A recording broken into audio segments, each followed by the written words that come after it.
Good morning again. We are indeed living in the needed time, are we not? Whew, things are getting real, which is a good thing, folks. It really is a good thing. And the more we can lean into, the more we will heal. So this morning, our top title,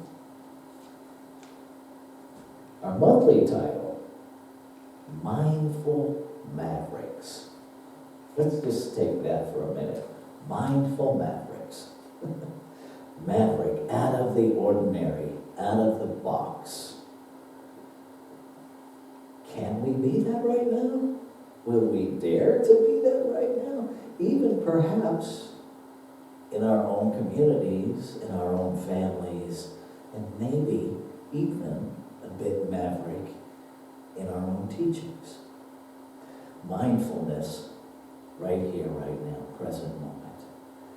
And so perhaps what we are being invited to do is to get outside of the box, to have a new thought that maybe kind of sort of in some way might make us a little uncomfortable to have.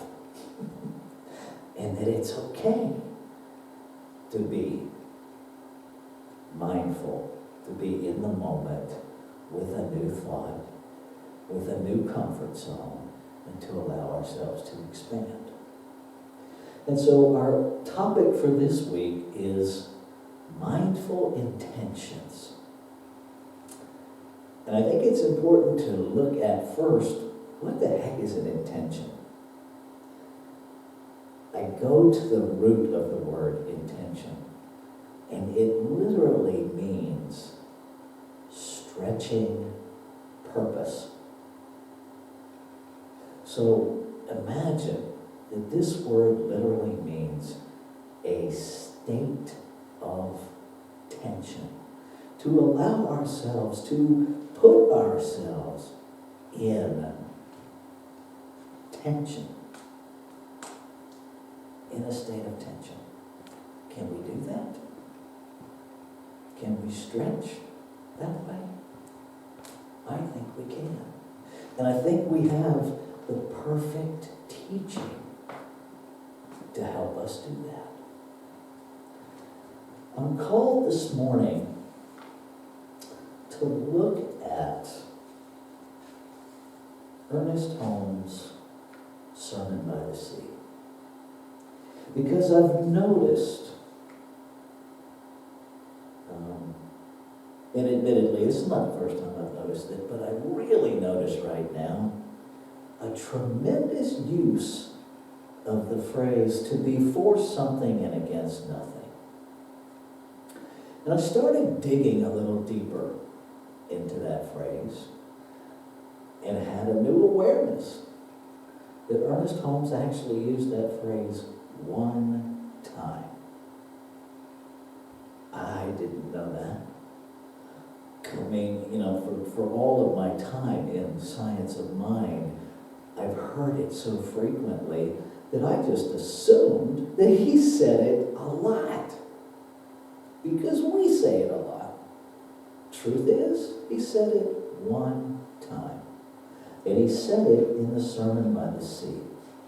And he said it in the context of, find me one person who is for something and against nothing, who is redeemed enough not to condemn others out of the burden of their soul.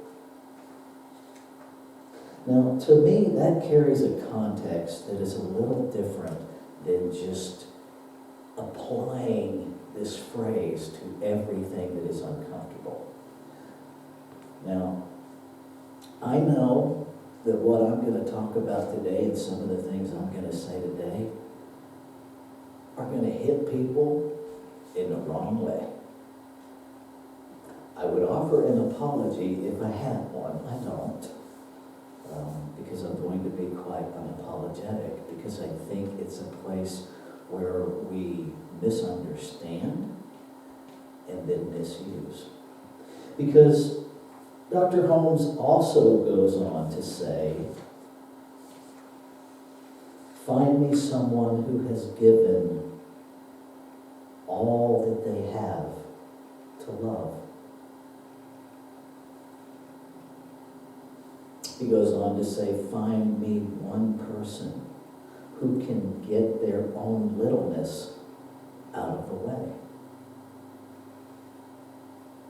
He says, find me one person who communes with cause and effect. Now,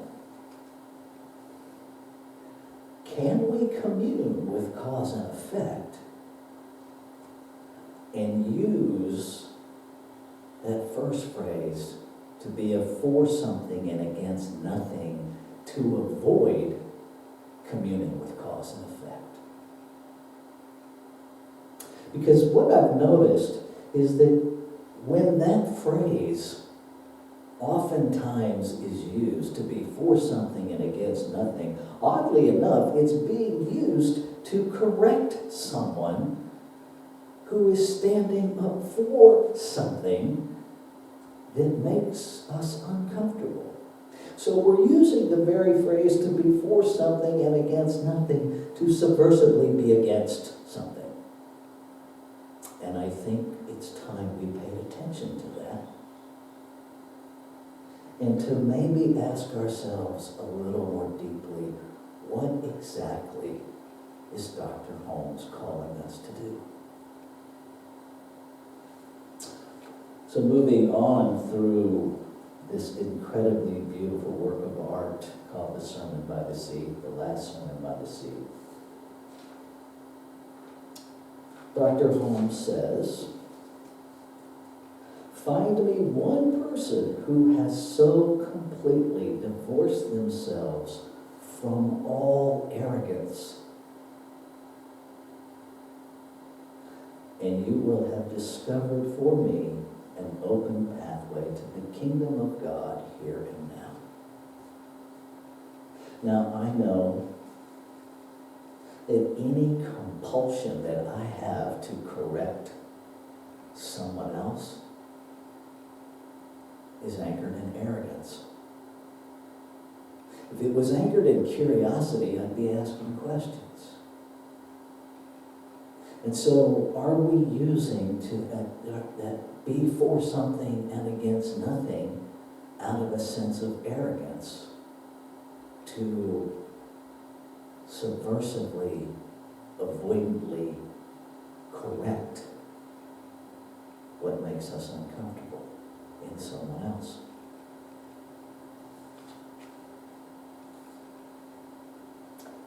And where this really anchors for me is in the very last one of this list of find me someone who that Dr. Holmes wrote. Find me someone who has detached their emotional and psychological ego from the real self without having to deny the place it plays in the scheme of things, and without slaying any part of themselves, because the transcendence is there also. And I will have discovered the ineffable in this individual and a direct pathway for the communion of my own soul. If I use these teachings to avoid my humanity, I'm not that person. We are in such a rich, fertile healing process. And we have a teaching that is powerful, that is, in terms of humanity, cutting edge mental, spiritual technology. And we are called to use it correctly. For me to stand for peace without dealing, without communing with the cause and effect of racism, for me, is out of integrity. It's a bypass. It's like trying to heal a broken leg without ever recognizing that my leg is broken. For me to stand in justice without addressing the injustice, I don't see how we get there. It's like trying to get to Virginia, traveling up the coast from Florida without going through Georgia, without going through South Carolina, without going through North Carolina. I think we have to get comfortable taking ownership of effect. Ernest Holmes says that we change effect, we change condition through the power of the mind. I cannot divorce myself from condition and do that. I'm aware of this new phrase that's floating around, that my intention, my heart's desire is to be a good ancestor. And I would invite you to consider that in order to be a good ancestor, that we must first become educated and healed descendants of ancestors that gave us an illness. That within us is the power to heal this illness. That no, we don't focus all of our time and energy on the illness, but for God's sake, we have to identify it. It's not going to make you more ill to recognize it. It opens the door for healing. There is no guilt and shame to be had in waking up to what is operating in the collective consciousness. That's the power within us to heal it. But there is no place in oneness where I get to remove myself to a safety zone, because there's nowhere outside of one. Are we willing to be mindful mavericks? Are we willing to embrace our teachings at a new level? To follow Dr. Holmes' other words, to be open at the top, not at the sides, not to keep expanding on the sides and become more shallow. Keep our focus, to keep our container narrow so that it's deep, to be open at the top, to allow ourselves to understand our own teachings more deeply, to allow ourselves to understand our inner self more deeply, to allow ourselves to embrace our humanity as a glorious pathway back to the center of our being. Perhaps we lean more deeply into the both and. Perhaps we stop being against our own humanity and we be for our own humanity and for our divinity. Perhaps we recognize that within us is the strength and the magnificence and the brilliance to navigate this gap this apparent gap between our humanness and our divinity. And within us lies the capacity to navigate the human experience in a way that we can literally bring everyone with us. How many minds are we in? One. What I heal in my experience of the one mind heals everywhere. And I also have to recognize that in the infinity and eternality of creation, that every thought that has ever been thought is still active in law. That the notion that I could destroy or eliminate a thought of the mind of the one says I don't believe in eternality. Ernest Holmes talks about neutralizing thought. And we neutralize thought the same way we neutralize acid. We add something. We don't take the acid away, we add base. So I think what he's really getting at when he says to be for something and against nothing is to quit trying to take things away. And instead, perhaps we face them head on. Perhaps we commune in cause and effect. Perhaps we continuously have the courage to stay in the curiosity of beginner's mind. To constantly ask, what else is here? What is this pain calling for? What is the remedy for this illness?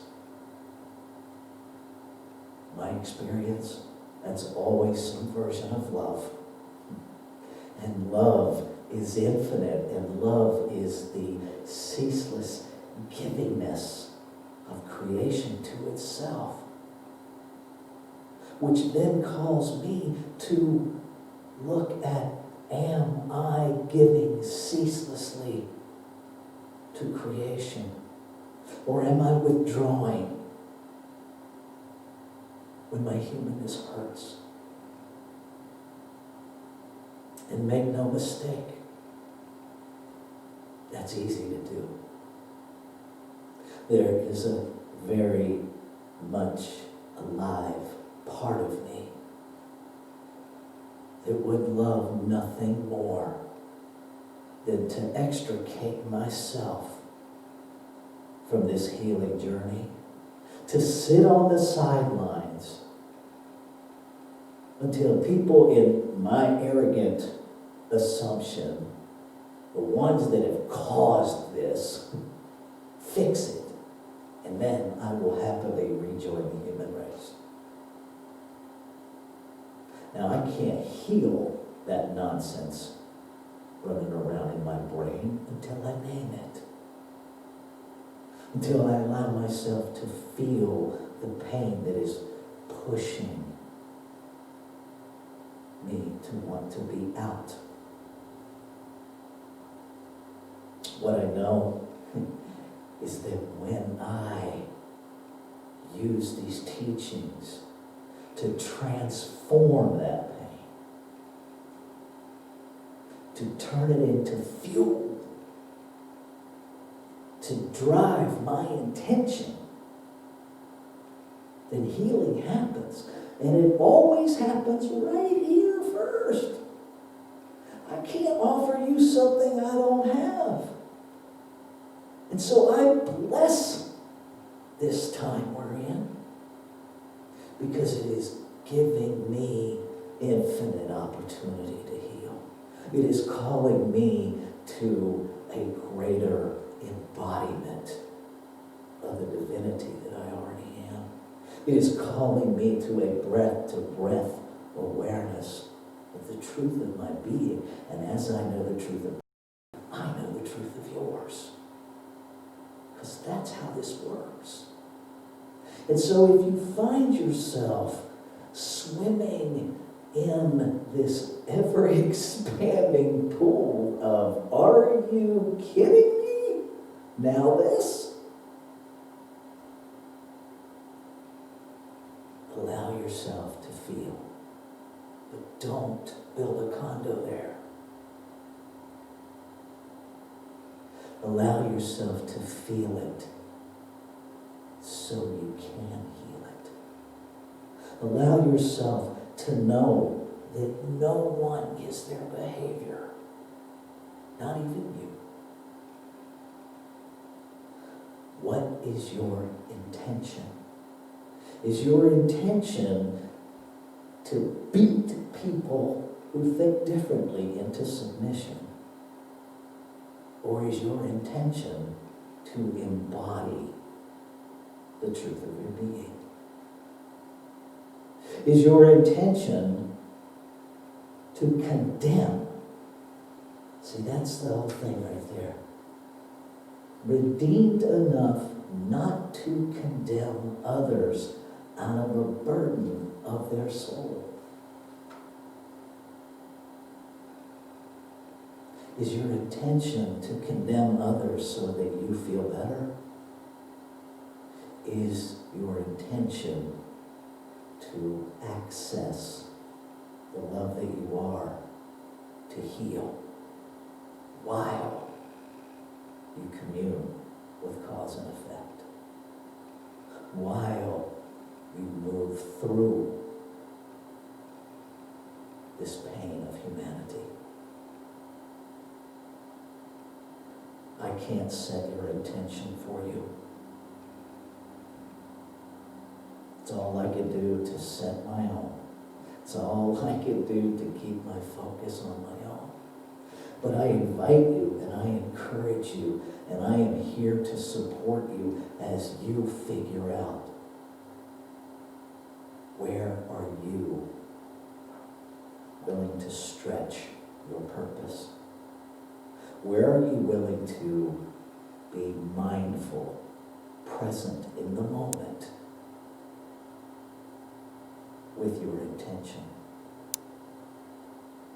To stretch, to grow, to know your divinity more than you have ever known it. Because that's what we need right now. We need spiritual warriors who are willing to know with a level of clarity that we have never known before who we are, and to stand in that. I want to close with a reading from this incredible book, Language is a Place of Struggle. Great quotes by people of color. It was given to me when I graduated ministerial school. Check this out. This is from Ethel Waters, a black singer. Life is not intended to be safe. A safe life has too small a name for a creature of eternity. Life at its noblest and highest has a hazard about it. It ponders tomorrow, but does not know it. It sounds the depths of the ocean, but knows not the hazards of the bottom. Life at its best takes a chance on righteousness, no matter the hazard, no matter the cost. Life, when answering to its true name, lifts on wings, feeling no invisible hands supporting it. Are you willing to have a life that big? You already do. Are you willing to have it? What I know is that there is one, that it is everywhere present, and it has been speaking this morning. And so I am grateful for that, and in this gratitude, I'm simply releasing and allowing the activity of the word spoken to have its way. And so it is.